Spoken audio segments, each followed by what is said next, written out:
resolution methods.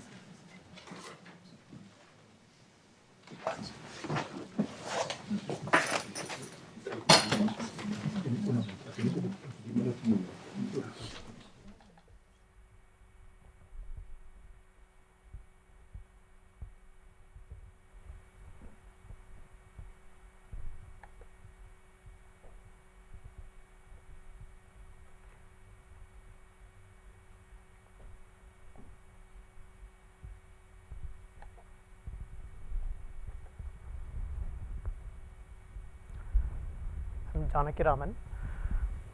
I am going to describe the linear advection characteristics of a variable resolution global spectral method on the spherical geometry. So this is the outline of the talk. First I will be like giving a brief introduction about the variable resolution global spectral method. Then afterwards, like I will describe the linear advection experiments with the solid body rotation experiment results. Then we will have a summary and conclusions. So this variable resolution global spectral method is based on spherical harmonics basis function. So it is a global support. This is an extension of the Schmidt's transformation approach reported in Schmidt 1977. For this method, it is extended to have a higher resolution of the tropical belt. So, and we have a final resolution over the tropics, and the resolution smoothly decreases as we move towards the polar region. So this method has been constructed using coordinate transformation on the sphere called high resolution tropical belt transformation. So the lambda and phi are spherical polar coordinates, and the lambda prime and phi prime are transformed coordinates. So the lambda prime has this expression, which is L into lambda. L is a parameter which is greater than 1, and the phi prime is expressed through this expression. If you notice, the lambda varies from 0 to 2 pi and the phi varies from minus pi by 2 to plus pi by 2 pole to pole, but the lambda prime will vary from 0 to 2 pi L. So this any given pair of lambda prime and phi prime will refer to a unique point on the sphere using this coordinate function. You have to make a note of it, like this is something special. So this eta 1 and eta 2 are inverse functions of these two pair.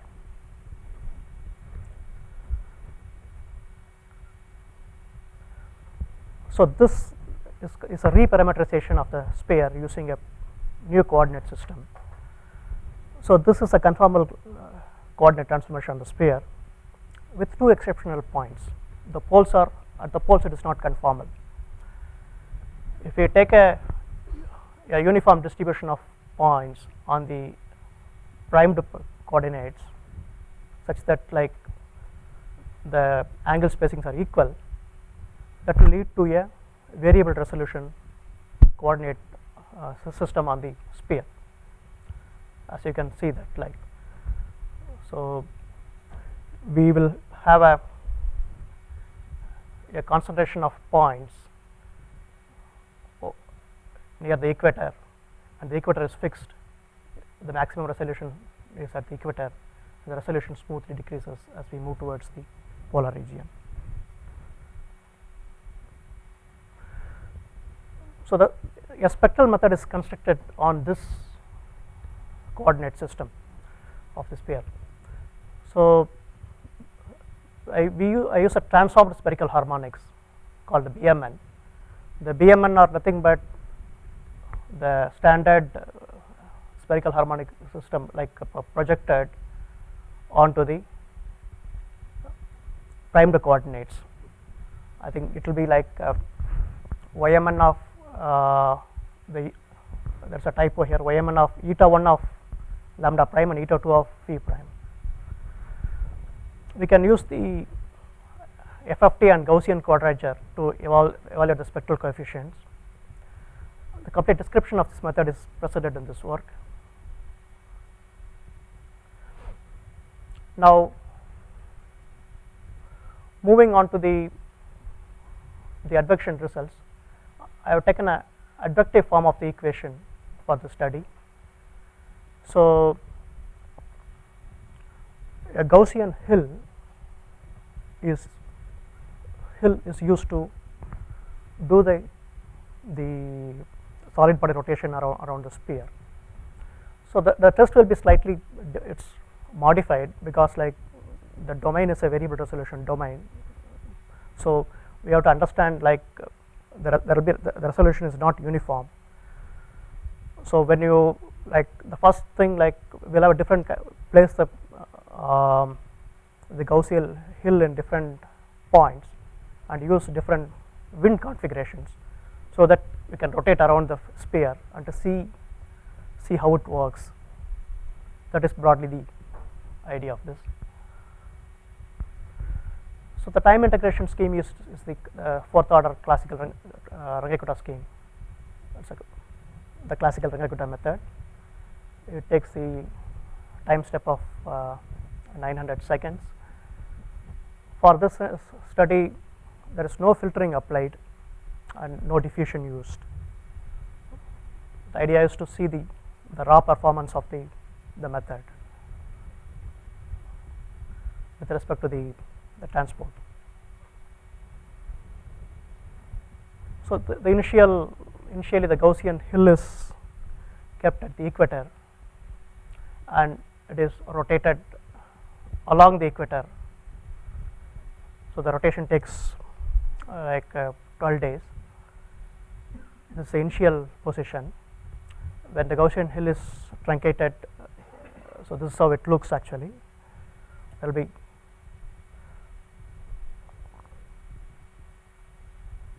so after one rotation, the feature remains. The feature inside, notice that like there will be resolution gradient, like outside the tropics there is a coarse resolution. So, there will be some kind of a truncation involved, but the feature remains intact, the tropics remains intact. So, this is the error metric L1 normalized error metrics as commonly used in the Williamson et al. So, the L1 the L infinity error is of the order of 10 to the power minus 3. This is on the seen on the high resolution region. The next experiment is that like I am keeping the Gaussian hill on a northern latitude and it's a zonal advection is used again.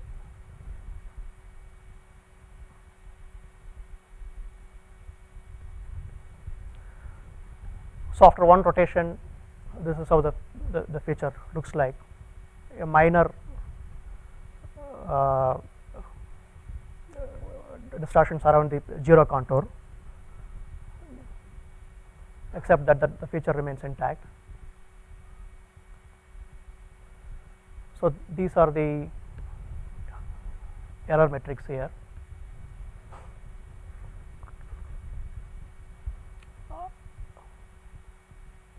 This also to the order of 10 to the power minus 3. And now like I am using a very like a different wind flow configuration.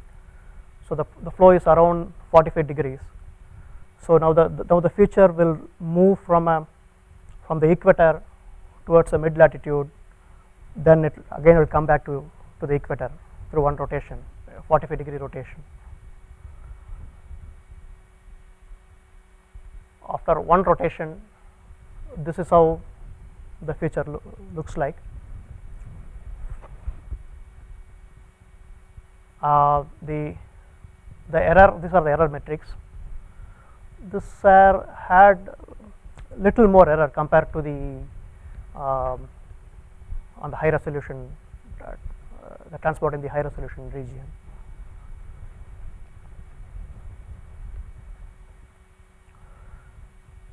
So this is another case where like I am going to advect the Gaussian hill over the poles. This is particularly challenging for this scheme because as you saw, the pole is a coarse resolution region as well as a discontinuity of the transformation. Like what I get is that like there is a truncation error happens as a Gaussian hill moves over the pole. This is due to the inadequate resolution at the pole.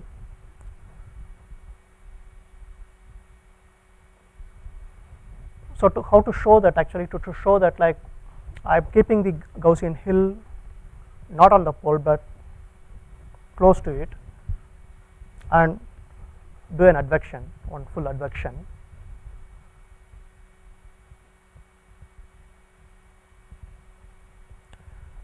Again the errors are minimal. This is how the error matrix look for this case.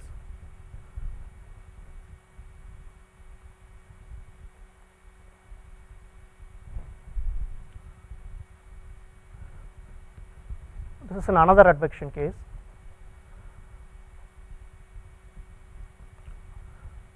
The previous one was done using the flow orientation using a of alpha 45 degree, that will have the winds traveling from this region from low resolution to high resolution and back. And the next one is, this is purely a rotation, pure rotation, that is alpha equal to 0.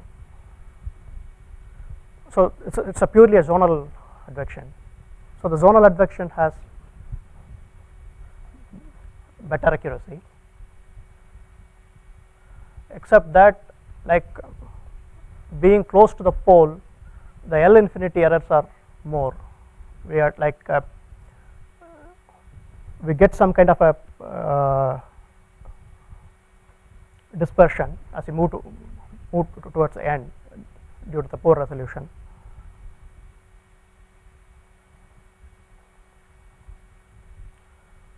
So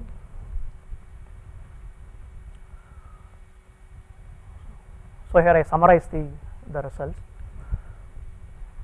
So we have seen that the advection characteristics of the variable resolution method through solid body rotation experiment. The advection over the tropical belt is like accurate, least dispersion, and like assuming like taking into the fact that like no filtering or no diffusion being employed here. So even the advection along the higher latitude is accurate. The transport from a high resolution to low resolution region causes errors due to change in the resolution encountered. And the major limitation is like advection over the pole, because that the feature advected over a pole shows severe truncation error.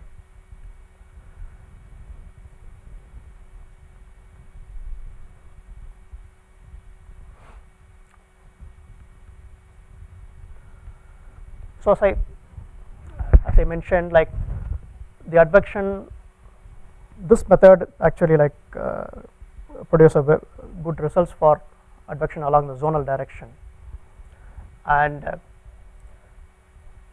but due to the limitation of the pole, this may not be like appropriate for the methods like which depends on accurate resolution of cross polar flows.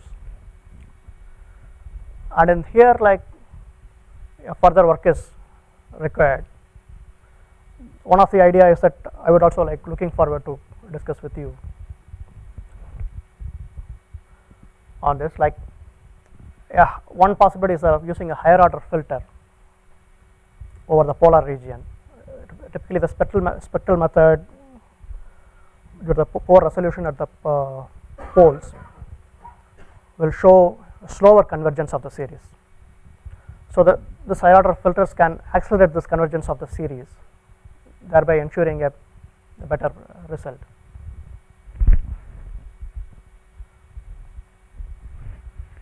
So I'm done.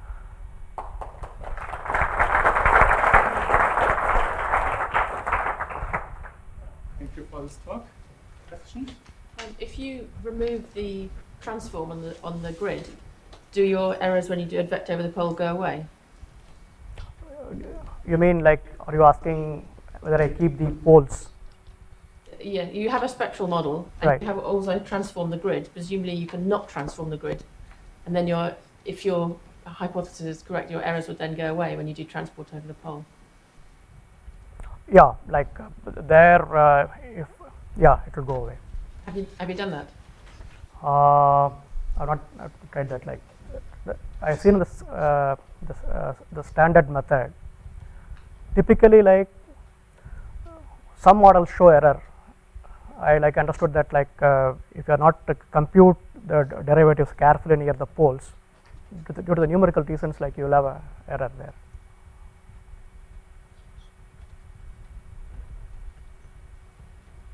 I've got a question about your false conclusion. Last slide. Can you go back? I'm sorry. Conclusion. That's the first one. Yeah. I'm sorry. The last slide. Summary. Summary. Sorry. It's the summary. Okay. And just a little question about the first one. And I was wondering why their errors come from, and when the resolution is changing. Actually, the errors are not. If you look at the numbers, it's only that due to the numerical approximations. Like there will be.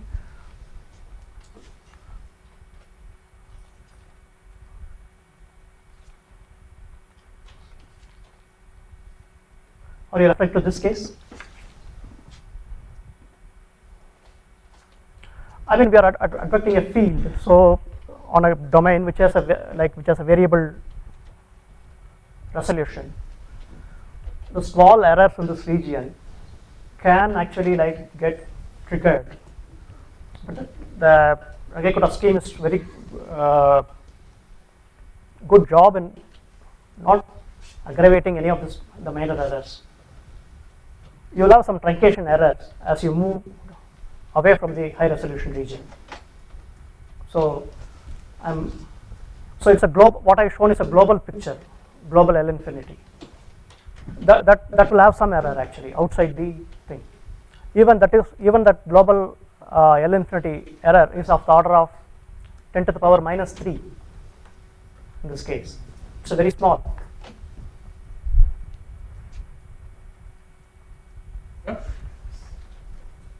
As described in Cloutier's paper, that the Schmidt transform behaves very well in spectral space.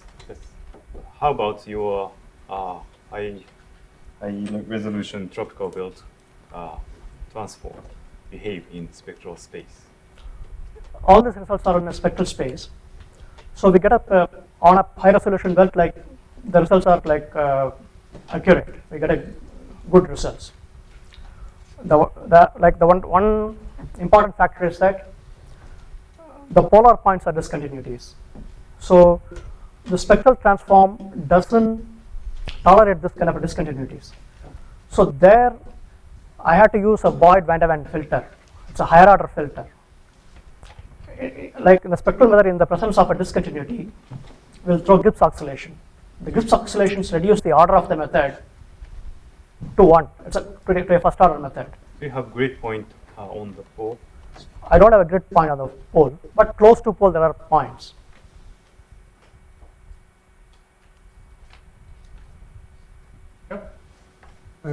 Have you looked at the different time step, how it was when it was reaching near the pole? If you, it should be quite accurate before. Yeah, before it is quite accurate. I don't have the thing. Only when it reaches the pole. That's why I like this. I like put up the other pictures, keeping it near the pole and rotating it.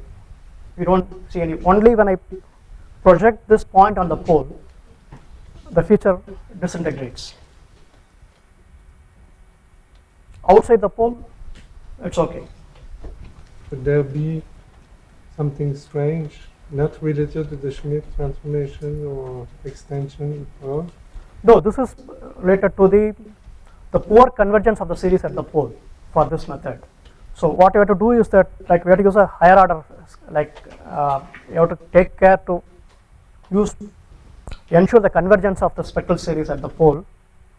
For that we need need to employ Boyd Van der Waals filter, which actually produces a very accelerates the convergence at the pole. That result I've not used for this, I had used for non-divergent barotropic vorticity equation model. but with the ordinary spectral method, you can compute at the pole. Exactly. The standard, There's no problem in. no, the standard with this transformation, the basic difference is that even in a standard spectral method, there are no pole points, and No, but you can put one if you want and evaluate the spherical harmonics over there. yeah, you can do that. How do you mean using Gauss-Labota nodes? Just a summation. One special thing about this feature is that this comes from the geometry.